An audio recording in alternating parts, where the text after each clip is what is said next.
জয় যিশু।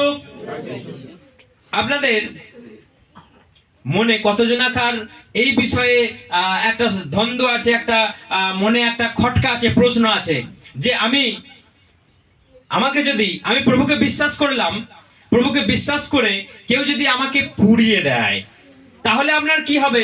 আর আপনাকে কি কবরে যেতে মানে বাধ্যতামূলক? কবরে গেলেই আপনি কি স্বর্গে চলে যেতে পারবেন? কোনো মতামত কারো থাকলে ঝট করে বলুন। কারো মতামত? ধরুন আপনি প্রভুকে খুব ভালোভাবে বিশ্বাস করছেন, ভালোভাবে চলছেন, ধরুন আপনাকে কেউ পুড়িয়ে দিল শ্মশানে, কেউ শ্মশানে পুড়িয়ে দিল, আপনি কি স্বর্গে যেতে পারবেন না? হ্যাঁ, আত্মাটা স্বর্গে যাবে। কেউ যদি বলে যে না একে কবরে দিলি না, বা সর্বনাশ হয়ে গেল, কবরে খ্রিস্টান যিশুকে বিশ্বাস করে মানে এদেরকে কবর এই মাটি খোঁড় হয়ে গেছে, গেছে টপকে গেছে মাটি খোঁড়। অনেকজনা বলে তো এই ওরা যিশুকে বিশ্বাস করেছে, ওদেরকে শ্মশানে নিয়ে যাওয়া হবে না, দে পুঁতে দে। আপনি কি ভয়ে আছেন? ধরুন ধরুন আপনি প্রভুকে বিশ্বাস করেছেন, দিয়ে বলছে ওকে শ্মশানে নিয়ে যাওয়া হবে না, ওকে পুঁতে দে। এই রে আমাকে কবরে যেতে হবে, তাহলে তো আমি বোধহয় অন্য কিছু হয়ে গেছি, আমি বোধহয় মুসলিমের সমান হয়ে গেছি। লোকে আমাদের তো বলছেই এমনিতে মুসলিম, তাহলে বলছে মরে গেছে ওকে কবর দিতে হবে। কবরের ভয়ে আপনি যিশুকে ছেড়ে দিচ্ছেন? এমন কেউ আছেন যে যিশুকে ভয় পাচ্ছে? প্রভু মরে গেলে তো আমাকে কবর দেবে, আমাকে তো শ্মশানে নিয়ে যাবে না, তাহলে যাবো বলছেন কেউ? কোন ভয় আছে কারো যে আমাকে পুরাবে না, আমাকে কবরে দেবে, আমি কবরেই আমাকে যেতে হবে, যিশুকে বিশ্বাস করেছি আমাকে কবরেই যেতে হবে, কারো ভয় আছে এরকম? যদি আপনার কাছে সংশয় থাকে আজকে ক্লিয়ার করি আমি। প্রভু যীশু খ্রিস্ট আমাদেরকে কোথাও বাধ্যতামূলক বলেন যে একটা মানুষকে মরলেই তাকে কবরে দিতে হবে। প্রভু যীশু খ্রিস্ট বলেন যে একটা মানুষকে পোড়াতেই হবে, একটা মানুষকে পুরাতেই হবে, একটা মানুষকে কবর দিতেই হবে। কোনো এর বাধ্যতামূলক বা কোনো এর যুক্তি নেই। আপনি যদি অপবিত্র অধার্মিক জীবনযাপন করেন, আপনাকে যত্ন করে কফিন বাক্সে ফুল দিয়ে মালা দিয়ে আপনাকে সুন্দর করে আপনাকে পুঁতে দিল, কবর দিয়ে দিল, আপনি স্বর্গে চলে যেতে পারবেন না। আর একটা ধার্মিক লোক, পবিত্র লোক, একটা সৎ লোক, যিশুকে ভয় করার মতো জীবনযাপনকারী একটা লোক, তাকে নিয়ে গিয়ে ঠেঙিয়ে পুড়িয়ে দিল, তাহলে সে কি স্বর্গে যেতে পারবে না? তাহলে আপনি মরে গেলেন, আপনাকে কে পুড়ালো না কে কবর দিয়ে দিল, আপনার মাথা ব্যথা কেন? নো মাথা ব্যথা, নো হেডেক। আমাদের জীবনটাই হচ্ছে ব্যাপার। প্রভু যীশু খ্রিস্ট বলেছেন, দেখুন আমি একটা বাক্য বলে সবাইকে শোনাই, যে মথি 8:22 কি লেখা আছে, ঝট করে একটু সবাই পড়ুন তো। মথি 8:22 কি লেখা রয়েছে? কিন্তু যিশু তাকে বললেন, হুম, তুমি আমার সঙ্গে এসো, যারা মৃত তারাই মৃতদের কবর দেবে। হ্যাঁ, দেখুন প্রভু যীশু খ্রিস্ট বললেন তুমি আমার সঙ্গে এসো, তুমি আমাকে ফলো করো, তুমি আমাকে অনুসরণ করো, মৃতরাই মৃতদের কবর দিক। হালেলুয়া। তাহলে আমাদেরকে ঈশ্বরের কথা শুনতে হবে, জানতে হবে। আপনি কথাটা না বুঝে না শুনে বলছেন ও আমাকে পুঁতে দেবে রে, ও আমাকে আমাকে পুড়াবে রে, আমি আমার অমুক, আমি তমুক, আমি যিশুকে যাব না, আমি শ্মশানে যাব না, আমাকে যেন কেউ পুরাস না। যেই পরিস্থিতি হবে সেই পরিস্থিতিকে আপনাকে চালাবো। আমাদের ঠাকুমা যদি বলে আমাকে কবর দেবে, না পুড়িয়ে দেবো তোমাকে। যেখানে আমাদের এখানে পরিস্থিতি এইরকম, আমাদের এখানে শ্মশান আছে পুড়িয়ে দেবো, আমাদের এখানে কবর আছে তোমাকে পুঁতে দেবো, যখন যেরকম হবে সেরকম তোমাকে আমরা চালাবো। প্রভু বলে দেন যে তোমাকে কবর দিতে হবে, তোমাকে পুরাতে হবে। কিন্তু ইসরায়েলের নিয়ম সবাইকে কবর দেয়া, সবাই সেখানে কবর কবর কবর কবর, সবাই কবরে গেছে। কিন্তু আমাদের এখানে সেই পরিস্থিতি, পুরানো সব পুড়িয়ে দেবো। এবার অনেক যুক্তি আছে, আমি সেই যুক্তিতে যাচ্ছি না। পুরানোর ব্যবস্থা কি কবর দেওয়া? হ্যাঁ, পুরানোর ব্যবস্থাটা একটা কটু লাগে। আপনি দেখছেন একটা মানুষ ডাইরেক্ট পুড়ছে, রাস্তার ধারে যেসব শ্মশানগুলো পুড়ছে, মানুষের ঠ্যাংগুলো উঠে চলে যাচ্ছে, মাংসগুলো খসে পড়ছে, রক্ত রস পড়ছে, দেখতে একটা কটু লাগে, দেখতে একটা কটু লাগে। যদি শ্মশানগুলো আড়াল করা হয় তাহলে দেখতে একটা অতটা কটু লাগে না, কিন্তু ওপেন শ্মশানগুলোতে আজকে মানুষ পুড়ছে, একটা দেখতে বিভৎস লাগে, মাথাটা করে উঠে গেল, এরকম করে উঠে গেল, একটা বাঁশ এলে দিল ঠেঙিয়ে, দেখতে একটা অসভ্য লাগে, একটা কটু লাগে। কিন্তু কবর দিলে কি লাগে? কবর দিলে একটা সভ্য বিষয়, সুন্দর। আপনি তার বিভৎস রূপ দেখতে হবে না, আপনি তাকে বাক্সে ঢাকা দিয়ে মাটি তলায় দিয়ে দিন, ব্যাস কমপ্লিট। আজকে কি বলছে না, মুখে আগুন দিতে হবে। কোথায় আগুন দিতে হবে? কোথায়? মুখে আগুন দিতে হবে। আপনাকে একটা কথা বলি, কান খুলে শুনে রাখুন। আপনার বাবা, আপনি যখন প্রথম যখন হয়েছিলেন আপনাকে কি হামি খাই না, চুমু খাই না, কিস করে না? ধরুন বাবা আছে অন্য অন্য দূরে, আর তার বাচ্চা হয়েছে, তার মনটা কেমন হবে? আমার বাচ্চাকে কখন আমি দেখবো, বুকে তুলে নিয়ে কি হামি খাবে না? খাবে না? তাহলে যেই বাবা আপনাকে দেখার জন্য এত উৎসুক, আপনাকে এত হামি খেলো, চুমু খেলো, বুকে জড়িয়ে দিয়ে বাবু আমার, সোনা আমার, মনা আমার, চুনু আমার, মনু আমার বললো, সেই বাবা যখন মরে গেল আপনি মুখে আগুন দিচ্ছেন। এটা আমাদের একটা যুক্তি মাত্র, এটা আমাদের একটা বিচার মাত্র, যে আমরা বাবা মা মরে গেলে আমরা মুখে আগুন গুঁজে দিই। এটা আমার একটা ব্যক্তিগত সিদ্ধান্ত, ব্যক্তিগত মতামত একটা, যে বাবা মা যারা সারা জীবন লালন পালন করলো, সারা জীবন খেতে পড়তে দিল, সারা জীবন আমাদের ভালোবাসলো, বাবু বলে এত আদর করলো, তারা মরে গেলে কি আর বডিটা বডি নয়? মরে গেলে আপনি মুখে আগুনটা গুঁজে দিচ্ছেন। আমি আগে ওই কথাটা বলেছিলাম, আমার সব থেকে বিভৎস লেগেছিল নারায়ণপুরে যখন দীপুর শ্বশুর মরে গেল, হা করে মরেছিল, মানে বডি পরিষ্কার ফ্রেশ, শুধু হা করে মরেছে। ছেলে গিয়ে মুখে আগুনটা গুঁজে দিল, নুড়িটা মুখে গুঁজে দিল, দেখতে কতটা একটা কটু। তো এইটা আমার একটা মর্মান্তিক লাগে, এটা ভাষায় কাউকে বোঝানো যাবে না যে বাবা মায়ের মুখে আগুন দেওয়াটা কতটা একটা।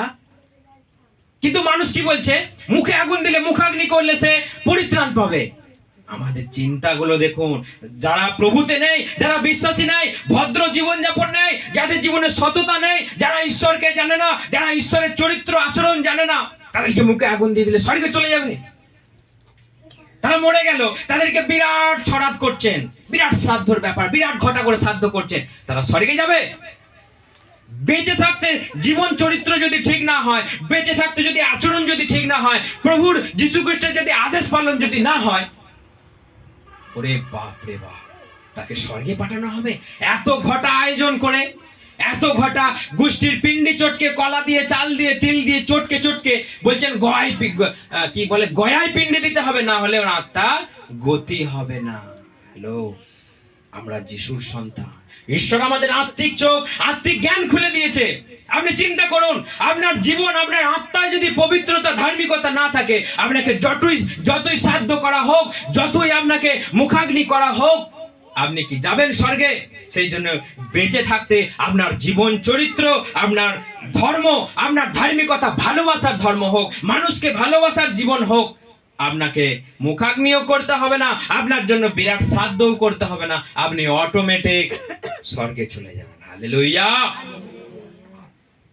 প্রভু বলছে মৃতরাই মৃতদের কবর দিক, মৃতরাই মৃতদের। তার মানে কি? যারা যিশুকে জানে না, প্রভু যিশু বললেন তুমি আমাকে ফলো করো, ওরা কি করছে না করছে তোমাকে দেখতে হবে না, ওরা তো সবাই মরা, অলরেডি মরাকেই কবর দিক, মরাকেই কবর দিক। তাহলে তুমি যদি আমার কাছে এসে তুমি জীবন পাবে, তুমি কবরে গেলে না তুমি পুড়লে দেখার দরকার নেই। তোমার জীবন যদি ঠিক হয়, আত্মা ঊর্ধ্বগামী সব সময়, আত্মা মরে গেল, চলে গেল সোজা। কিন্তু যখন আপনার আত্মার মধ্যে কোনো স্ক্যানারে ধরা পড়লো যে আপনি কোনো গুরজারি কাজ করেছেন, আবার রিটার্ন আসবে সেটা নরকে যাবার জন্য। হালেলুয়া। শুনতে পাচ্ছেন সবাই? কান খোলা আছে সবাই? কান আছে? কান খোলা? আমাদেরকে প্রভুর পথে চলতে হবে। আপনি মাথা ব্যথা করবেন না যে আমাকে পুরাতেই হবে, এই আমাকে শ্মশানে নিয়ে যাবে না, এই আমাকে কবর দিতে হবে, এই কবরের জায়গা করো, শ্মশানের জায়গা করো না। আপনি আজ থেকে আর মাথা ব্যথা করবেন না। যদি আমাদের জীবনে যদি প্রভুর যদি শিক্ষা, প্রভুর আদেশ পালন যদি আমাদের মধ্যে না থাকে, না। আজকে মানুষ যাদের মধ্যে বাইবেলের এই ভেতরের শিক্ষা নেই, তারা আজকে এইসব বিষয় নিয়ে মাথা ব্যথা করে। দেখুন, আমি একটা বাক্য বলি যে মার্ক 16 অধ্যায় 16, কেউ একজন আমার সঙ্গে পড়ুক। মার্ক 16 অধ্যায় 16। যে বিশ্বাস করবে এবং বাপ্তিস্ম গ্রহণ করবে সে লাভ করবে পরিত্রাণ, এবং যে বিশ্বাস করবে না সে পাবে অপরাধের শাস্তি। যে প্রভু যীশু খ্রিস্টকে বিশ্বাস করবে এবং বাপ্তিস্ম নেবে, তার স্বর্গে যাওয়া কেউ আটকাতে পারবে না। তার স্বর্গে যাওয়া কেউ আটকাতে পারবে না। আর আমরা যদি বিশ্বাস না করি, আমাদের কি লেখা রয়েছে? দণ্ড হবে, আমাদের শাস্তি হবে, আমাদেরকে নরকে যাতনা ভোগ করতে হবে। হালেলুয়া! সেই জন্য আমাদেরকে আদেশ পালন করতে হবে। আর আপনি যতই বড়ই একটা বিশাল কিছু ব্যাপার হোক, আপনি ভূত তাড়িয়েছেন, ভালো করে কান করে শুনে রাখুন, আপনি ভূত তাড়িয়েছেন, আপনি ভবিষ্যৎবাণী বলেছেন, আর আপনি অনেক মানুষকে সুস্থ করেছেন, আপনি যখন মরে গেলেন, যত্ন করে ফুল ছড়াতে ছড়াতে ছড়াতে ছড়াতে কবরের গর্ততে পর্যন্ত ফুল দিয়ে আপনাকে পুঁতে দিল, আপনি কি ভাবছেন যাবেন স্বর্গে? যাবেন? এই বাক্যটা আমি বলে শেষ করি। আমার সঙ্গে মথি 7 অধ্যায় 22। মথি 7 অধ্যায় 22। সেই দিন অনেকে আমায় বলবে, আমরা কি আপনার নামে ভাববাণী বলিনি? আপনার নামে কি আমরা ভূতেদের তাড়াইনি? আপনার নামে আমরা কি অলৌকিক কাজ করিনি? তখন আমি তাদের স্পষ্ট বলবো, আমি তোমাদের কখনো আপন বলে জানিনি। দুষ্টের দল আমার সামনে থেকে দূর হ। হালেলুয়া! দুষ্টের দল আমার কাছ থেকে তোমরা বেরিয়ে যাও, দূর হয়ে যাও, আমি তোমাদেরকে কোনো কালেই চিনি না। কাদেরকে বলছে? যারা প্রভুর জন্য এত কিছু করেছে, যাদেরকে ঘটা করে আমরা পুঁতে দিলাম, যারা বলেছিল আমাকে শ্মশানে দিস না। তাহলে আমাদের মেন বিষয়বস্তু কি? প্রভুর আদেশ পালন করতে হবে, প্রভুর শিক্ষা পালন করতে হবে। দেখুন, যারা কবরে গেল, যারা শ্মশানে গেল, তাদেরকে ছেড়ে দিন। আরো তো অনেক মানুষের অনেক ভাবে মরে, জানেন কি জানেন না? কেউ সমুদ্রে ডুবে গেল, কেউ নদীতে ডুবে তলিয়ে গেল, কাউকে পাওয়া গেল না, কাউকে বাঘে খেয়ে নিল। সুন্দরবনে অনেক মানুষকে বাঘে খেয়ে নিয়েছে। আচ্ছা বলুন, তাহলে তাদের কি গতি হবে? কি গতি হবে? সবাইকার যা গতি হচ্ছে, তাদেরও সেই একই গতি হবে। আপনি জলে আপনাকে মাছে খেয়ে নিক, কিংবা আপনাকে বাঘে খেয়ে নিক, আপনি কোথায় হারিয়ে গেলেন, আপনার কোনো অস্তিত্ব পাওয়া গেল না, কাউকে কুয়োতে ভরে দিল, সে সেখানেই শেষ হয়ে গেল। তাহলে তারা কি আর স্বর্গে যেতে পারবে না? যদি ধার্মিক হয়, সবাই উঠবে। দেখুন, বাইবেল লেখা আছে প্রকাশিত বাক্য 20 অধ্যায় 13। এইটা বলে আমি শেষ করব। প্রকাশিত বাক্য 20 অধ্যায় 13। সমুদ্র তার গর্ভস্থ মৃত ব্যক্তিদের ফিরিয়ে দিল, মৃত্যু ও পাতালও তাদের অভ্যন্তরস্থ মৃতদের ফিরিয়ে দিল। তাদের প্রত্যেকের কর্ম অনুযায়ী বিচার করা হলো। তারপর মৃত্যু ও পাতালও অগ্নিহ্রদে নিক্ষিপ্ত হলো। এই অগ্নিহ্রদই দ্বিতীয় মৃত্যু। হ্যাঁ, দেখুন, সমস্ত মানুষ পৃথিবীর বিভিন্ন প্রান্ত থেকে, সমস্ত যে যেখানে মরে আছে, সবাই শেষ সময়ে উঠবে। হালেলুয়া! সবাই শেষ সময় উঠবে, সেখানে জড়ো হবে। কারো বিচার হলো, কেউ অনন্ত রাজ্যের জন্য, স্বর্গের জন্য, আর কেউ অনন্ত শাস্তি পাবার জন্য, নরকে যাবার জন্য বিচার করা হলো। হালেলুয়া! তাহলে কে কোথায় মরে গেছে, কে কোথায় পড়ে আছে, আমাদের দেখার দরকার নাই। বিজ্ঞানের কাছে যদি আপনার একটা হাড়ের টুকরো পেয়ে যায়, সে আপনাকে বলে দেবে আপনার কত ওজন ছিল, কত কি রং ছিল, আপনার কতটা হাইট ছিল, বিজ্ঞান আজকে বলে দেবে। তাহলে যেই বিজ্ঞানকে যে ঈশ্বর বানিয়েছে, সেই ঈশ্বর বলতে পারবে না আপনি কোথায় মরে আছেন, কোথায় আপনার শরীরটা পড়ে আছে, তা আপনাকে আর কি সেখান থেকে তুলে আনতে পারবে না? তার কাছে সেই ক্ষমতা আছে। তার কাছে অসম্ভব বলে কোনো কাজ নাই, তার কাছে সবকিছু সম্ভব। শুধু আমাদের বিশ্বাস করতে হবে, শুধু আমাদেরকে চলতে হবে। আমাদের বিশ্বাসটা যদি কাজে পরিণত না করি, আমরা কেমন করে তার কাছে যেতে পারবো? পুরানো কবর দেওয়াটা কোনো ম্যাটার নয়, কোনো ব্যাপার নয়। আপনি শুধু সত্য পথে চলুন, সত্যভাবে জীবনযাপন করুন, আমাদের সকলের জীবনে আশীর্বাদ আসবে। ধন্যবাদ সকলকে। জয় যিশু, জয় যিশু, হালেলুয়া। সকলে এই মতো জীবনযাপন করুক। ঈশ্বর সকলকে আশীর্বাদ করুন। আসুন আমরা প্রার্থনা করি।